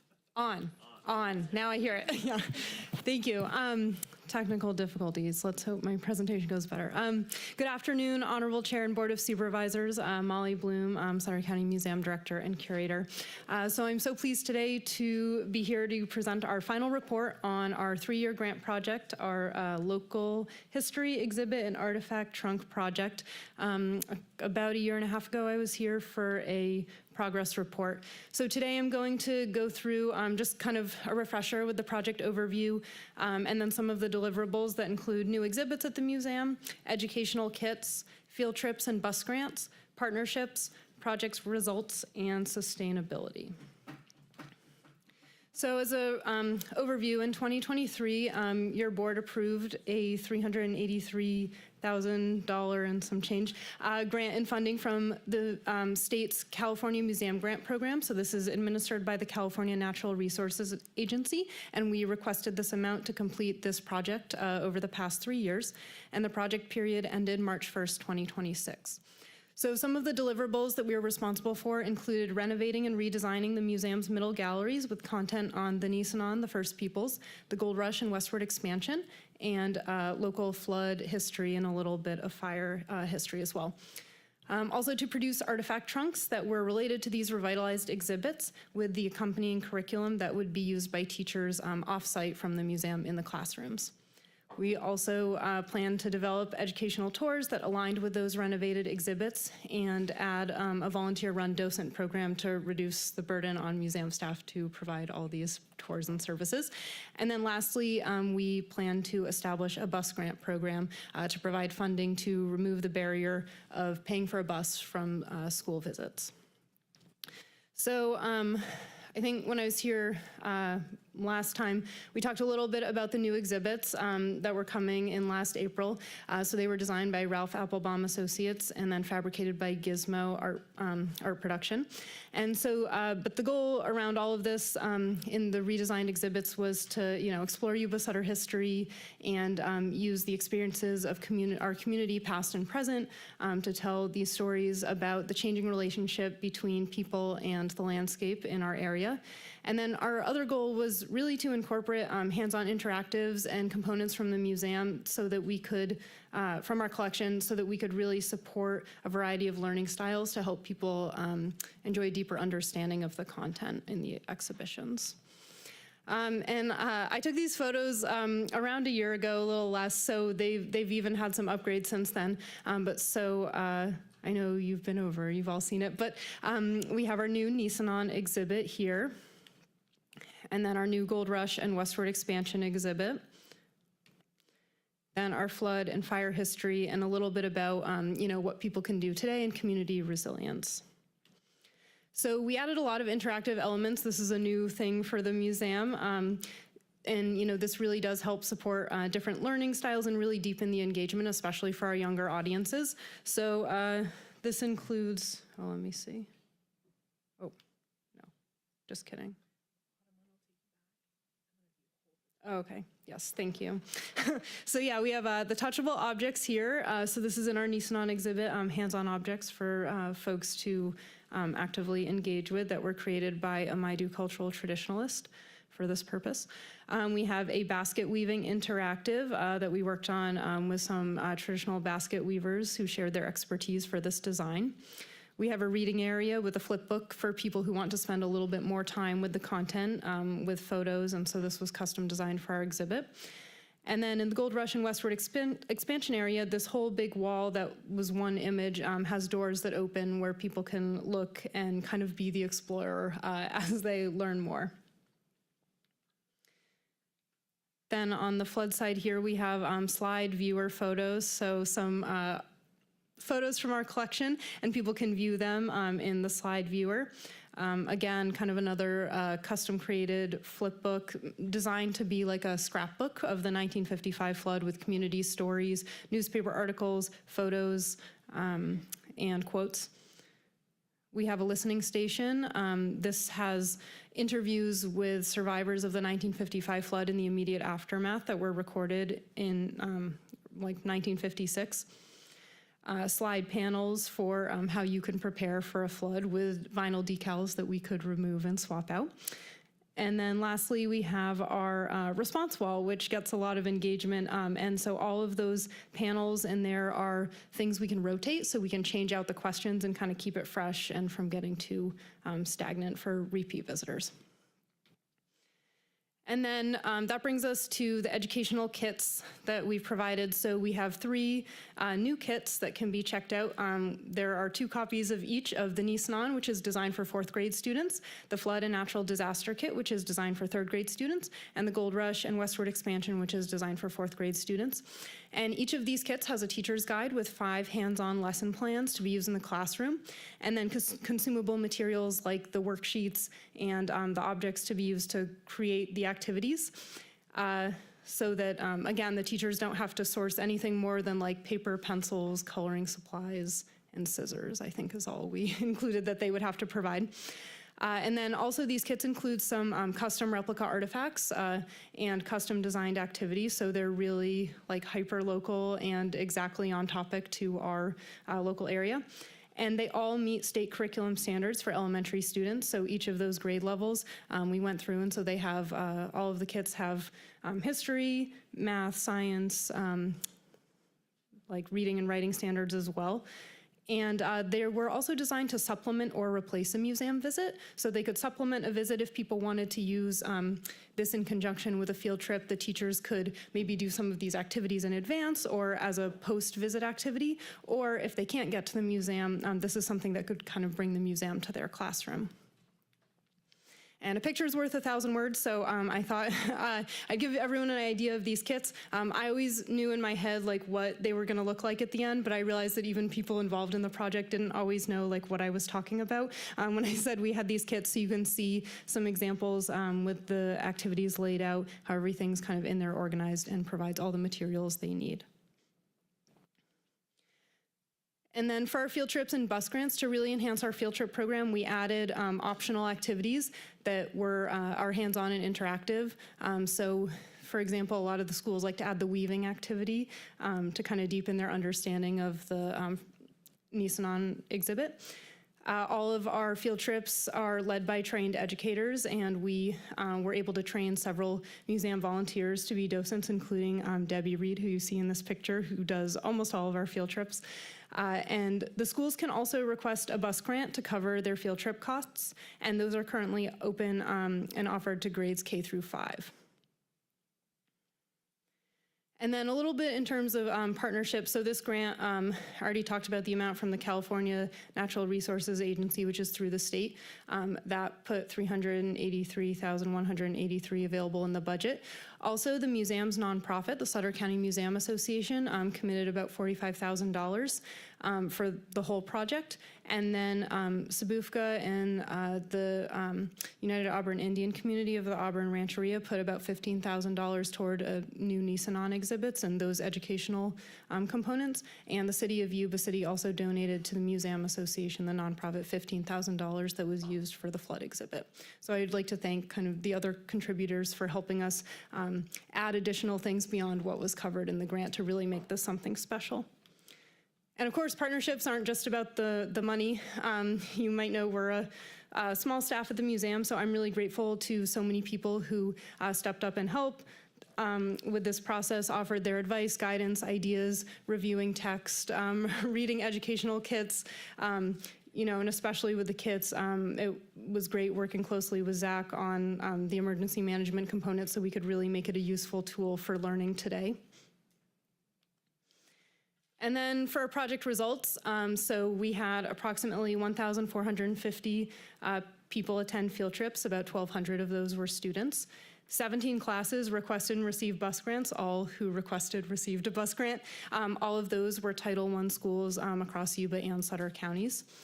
And even just from the last school year to this one, we saw a 94% increase in the number of students served. And since the new exhibits opened last April, we have had over 8,500 people already visit the museum. All right, and sorry, I know you've had a long day, but I'm gonna read, now we'll kind of move from the quantitative feedback to some of the qualitative feedback. So we received some great comments from teachers. These are just a few that I wanted to pull. We'll only be able to attend a field trip using the free bus stipend, and it is greatly appreciated you provide this opportunity. So cool. Thanks again for the excellent help and the awesome program. As a third grade teacher who has been bringing my students to the Sutter County Museum every year for the past 30 years, I can honestly say it's one of the most valuable and enriching field trips we take. The tours are engaging, age-appropriate, and thoughtfully presented. The docents have a wonderful way of connecting with my students. They ask questions, encourage curiosity, and make our local history come alive in ways that stick with my students long after we leave the museum. Sorry, it's a lot of reading. Our students have been highly engaged during their visits, exploring exhibits that bring Yuba Sutter history to life in meaningful and developmentally appropriate ways. Many students continue discussing the artistry and cultural significance of the baskets long after returning to campus. The Gold Rush artifacts also provided a tangible and memorable connection to California history. Students were able to better understand how the Gold Rush shaped our region, and the exhibit sparked thoughtful questions that carried into rich classroom discussions. These hands-on encounters with primary sources deepen comprehension in ways that textbooks alone cannot. And then we actually get a lot of letters from kids that include drawings oftentimes. So here are a few photos we saw that directly we got some letters that directly called to some of the content for these new exhibits, like the baskets. I believe this basket was made of milkweed. It is also waterproof. And then the other picture of the basket can hold water, fish, a lot of stuff.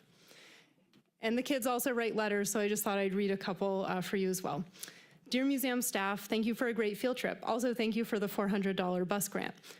That paid for 4 classes to come to 4 second grade classes. This was Kynock Elementary to come to the museum. I really like the Chinese kitchen and the radio about floods. Thank you for letting us see things that helped me learn. I loved it so much. I hoped you loved us there. Thank you, Thea. P.S. I loved the arrowhead. From Braxton, thank you for letting us come on that amazing field trip. And last one, dear museum staff, thank you for a great field trip. Also, thank you for the $400 bus grant. I really liked weaving plants, crafting with Miss Amina, seaweed display, and Native American section. And the thing I didn't like was nothing. Thank you, Gianna. And one thing that always comes up as a question in grants is the project sustainability. How, now that the grant funding is over, are we able to continue offering these? So luckily, we've been thinking about that all along with this project. The new exhibits are a part of the permanent museum displays, so they will remain available for the public to enjoy. Kits and field trips will continue to be offered. And our Sutter County Museum Association, nonprofit that I mentioned earlier, in 2025, they established a special fund to support children's educational programs, which include the bus grants. And so that is a way that they plan to sustain that part of the program for years to come. As I've been saying all along, all opportunities are free for the community. And so we have our website on the museum's website, suttercountymuseum.org, and I included a QR code here. So that has all the forms to request bus grants, to request field trips, and to reserve a kit to check out. And so with that, that's the end of my report, and I'm happy to answer any questions, of course. Thank you so much, Molly. I don't bring it back to the board if there's any comments. Through the chair. Yes, sir. Molly, that was a wonderful presentation. Thank you so much for sharing that information with us. It's great to see the success. You know, I love you shared the qualitative, the quantitative success, but I really love the kids' notes. Those are really nice. But just it's good to see the effects, the positive effects of how grant funds could actually be used and the impact. I mean, the number of people that were served was really impressive. So, but thank you for sharing that with us today, and we look forward to continuing and supporting more of those types of efforts. Yeah, thank you. And thank you again to the board for approving this funding for us back in 2023 so that we could take it on and tackle this project. Thank you. Molly, thank you for all you do. I just want to say that the bus grant part of it is exceptional because I know so many field trips don't happen nowadays because we don't have money for, paying all the expenses and everything. So it's great that, that program is there, that you can get the kids out there. I wish we could get kids out further than the museum, but it's very hard these days. I just want to say thank you, Molly. Great presentation. Keep up the good work. All right, with that. To the chair. Yes, sir. Just quickly, also thank you, Molly. She does such a great job with the museum and at times in between having no help. I don't mean the volunteers. I mean on that project with in between assistance. And just wanted to mention too, I squinted my eyes and could see the schools that were touring, and 2 of them were out of the county, right? One was maybe in Nevada County and one in Yuba, or maybe they're both in Yuba. Yeah, we had several from Yuba County. So yeah, this year we had Kynock and Marysville. We had a school in Oregon House, and we had a school in Penn Valley. And the Penn Valley school, as well as Britain School, and King Ave, all of those are ones that have not come before we were offering this program. In the time I've been here, I think schools came in the past, but then a lot of schools stopped coming during COVID, or teachers retired, and no one kind of picked that up. So yeah, we've been excited to kind of pull some people back and pull some new people in. Thank you. Thank you. All right. With that, we'll move on over to Steve Smith, County CAO. Adoption of a memorandum of understanding with the Golden State Finance Authority in an amount not to exceed $39,520.43 to provide cost reimbursement for participation in a regional jail medical care feasibility study and authorization for the chair to execute.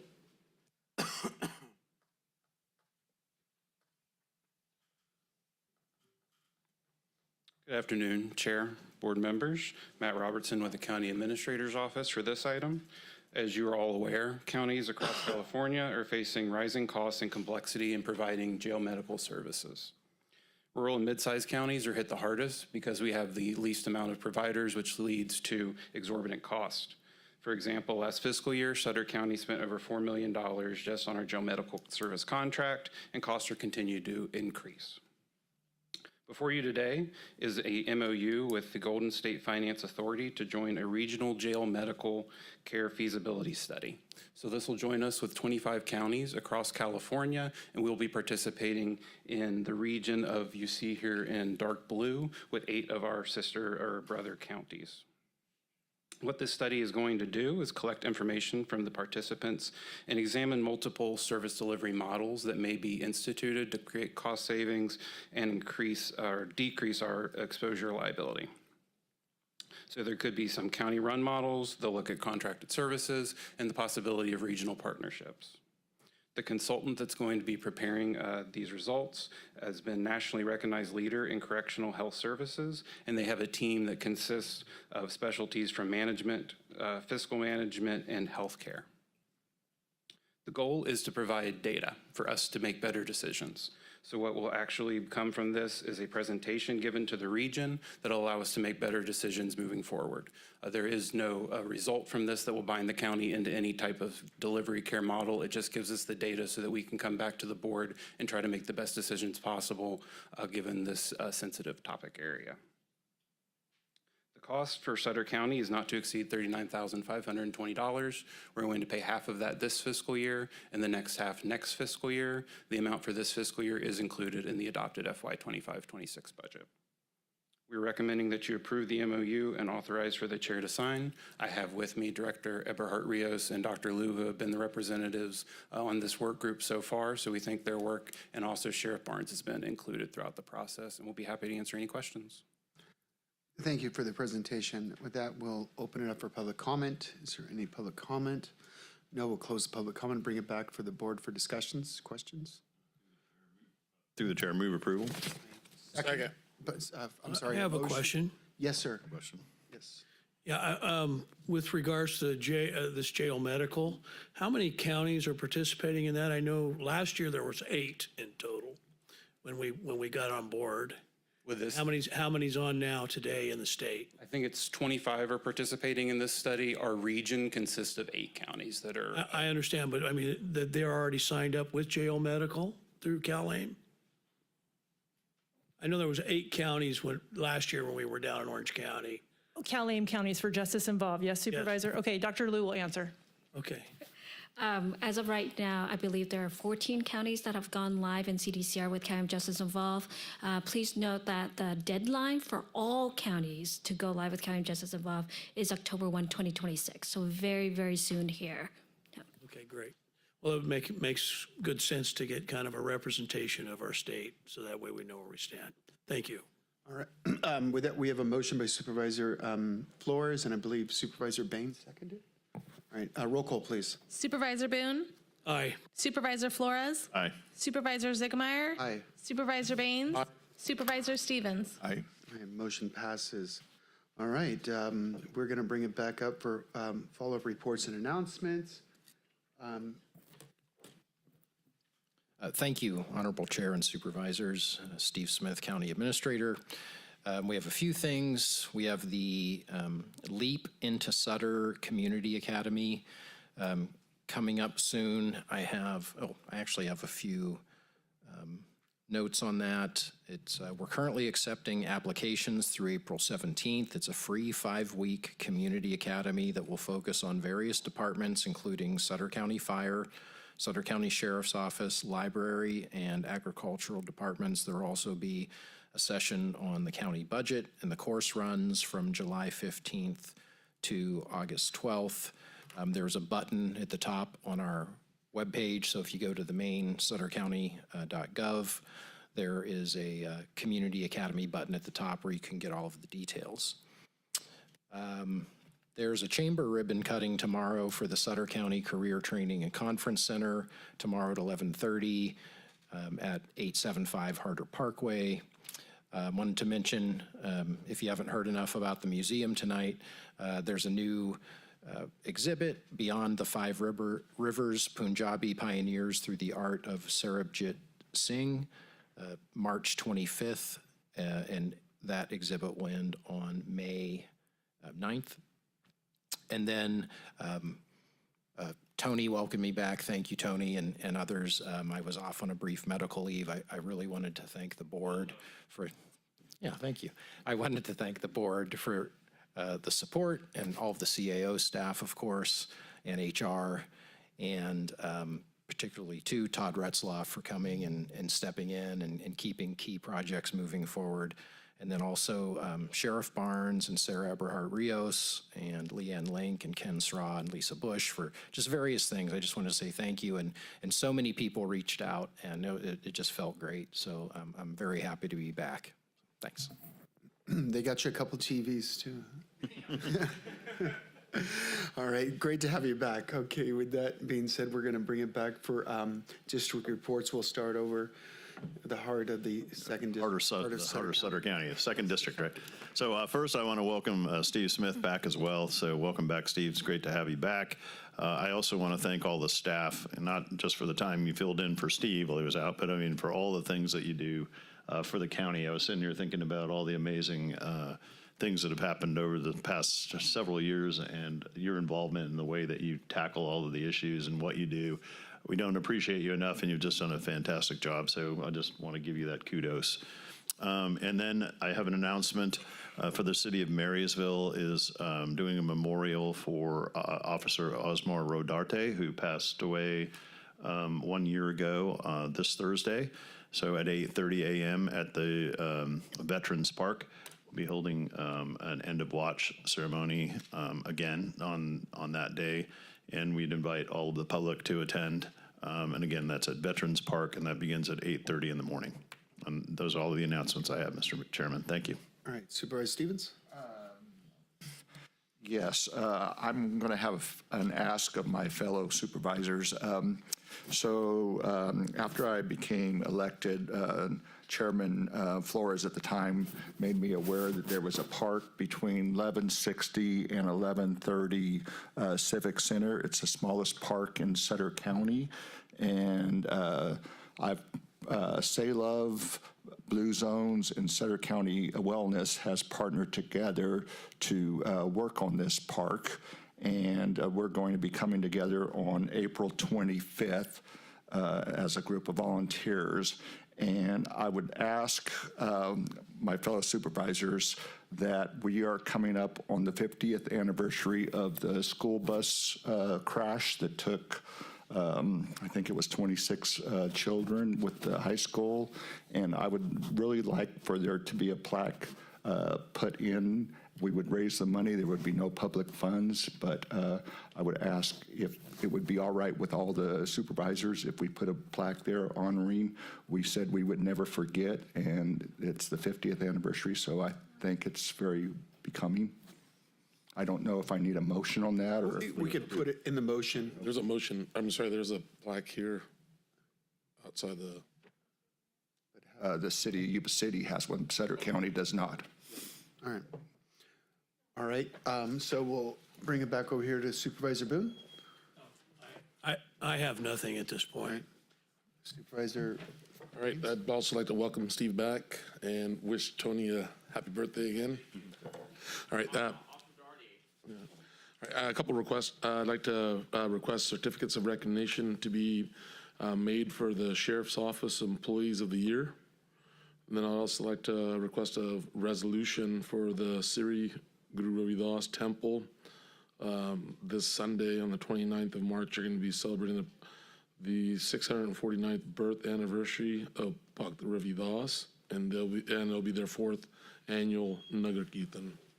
So if I could make those requests. And also I'd like to have a letter of condolences and sympathy go out to the families of David Nicow. Thank you. We'll talk about Dave Nicow. Dave Nicow, probably the brightest mechanic I've ever met, funniest mechanic I've ever met. He was always great to be around. Never got the chance to retire. You know, he lost his battle yesterday, and everyone that ever met Dave knew that the guy could drive a truck and work on any piece of equipment. He was always fun to be around, so he's going to be greatly missed. Like I said, if we could get something to Dave's family. And we'll talk about a little positive notes here. Faith Christian High School, fresh off a state championship. Outstanding. We already voted on a parade, so we are working with their coach, Coach Harris, who just recently took the team to Disneyland. What are you going to do? You won a championship? They went to Disneyland. So, and we're going to work with Jeff to figure out a great date. It sounds like it's going to be down Royal Ranchero possibly, but either way, we're going to figure out as soon as possible. We're waiting for him to give us some dates. We'll work with the supervisors here so we know what day works out for everyone. Then we'll work with the city, sheriff, police, get everyone involved. State championship, so huge. We'll want to get certificates out to every young lady on that team, and the same thing with the coaches. Want to put part in this motion is a request for Sutter County to sponsor the Sutter Butte State Parade, which is June 6th. Very exciting. It's a fun day in Sutter. It's really fun. The pool's open. It's free of charge for all the kids. Fun in the park, and everyone really takes advantage of it. What I'm getting at in helping, you have the Sutter Lions Club there. You have all the different organizations there. It's beautiful. I mean, Say Loves, they've done so much in helping out there at the SYO Park and so forth. But we're really excited about it. So like I said, I'd like to put that in there in that motion as well for having the county sponsor that parade. And other than that, I'll be looking. Okay. Announcement. Oh, yes, we have the, we are very proud, Sutter County is very proud to sponsor along with the Sutter County Superintendent of Schools. This was a project started by the FBLA of Sutter leadership. They put out murals, historical murals, or I should say, Supervisor Boone, what do they call? Well, this year they put up like a small monument on a stand in select areas throughout Sutter. It was a senior project, and they went through and have some placed. And Chairman Ziegemeyer has left himself out, but he's also the guy putting up for the buses that's going to be leaving tomorrow at 11 a.m. Well, we're excited. This is something that I believe there's going to be the news media out there. Hopefully the SACB will look into it. These kids have worked really hard on these projects. They're in Meridian, they're in Yuba City, Sutter, all over. And the bus tour is going to consist of driving around looking at the different monuments that they put together, historical. So we're really excited about this. They have the HR codes and QR codes so you can see the history of every little stop. But Sutter County is, like I said, is one of the sponsors of this amazing event. And they're already being recognized for certain awards throughout the FBLA. So we're really excited for them, and we want to wish them luck. So thank you, Supervisor, for reminding me on that. I have just one more request. Yes, sir. So today is National Agricultural Day. So is it appropriate at this time to make a request? I don't think we've ever recognized the Yuba Sutter Farm Bureau. Maybe we could have Stephanie Younger and her board maybe come for recognition. Love that. Yeah, 80 years.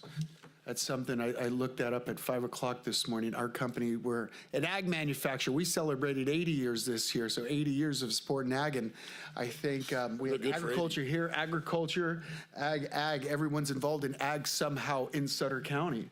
Well, I have a lemon tree. Yeah. Yeah, there you go. My house. You've sold a lot of ag. Yeah, I did. All right. So yeah, I move approval. Second. All right. So we got a motion and a second. Can we get a roll call, please? Aye. Supervisor Flores. Aye. Supervisor Zigemeyer. Aye. Supervisor Baines. Aye. Supervisor Stevens. Aye. Motion passes. Thank you, and have a good evening. We have a Excuse me, closed Mr. session. Chairman. Yeah. The first closed session is conference with legal counsel, existing litigation, case name IU Maine Consulting and Investments versus County of Sutter et al. Case Sutter County Superior Court Case number CVCS 25-0001791 pursuant to Government Code Section 54956.9 subsection D subsection 1. The second closed session will be conference with legal counsel, existing litigation, case name in regards to National Prescription Opiate Litigation, MDL 2804, case number 1-17-MD-2804, pursuant to Government Code Section 54956.9, subsection A. Through the chair, Yes. I'd like to Yes. just let the council know that I'd like to recuse myself from item 1, the IU Maine deal, IU Maine. I'm recusing myself from attending. All right, thank you, sir.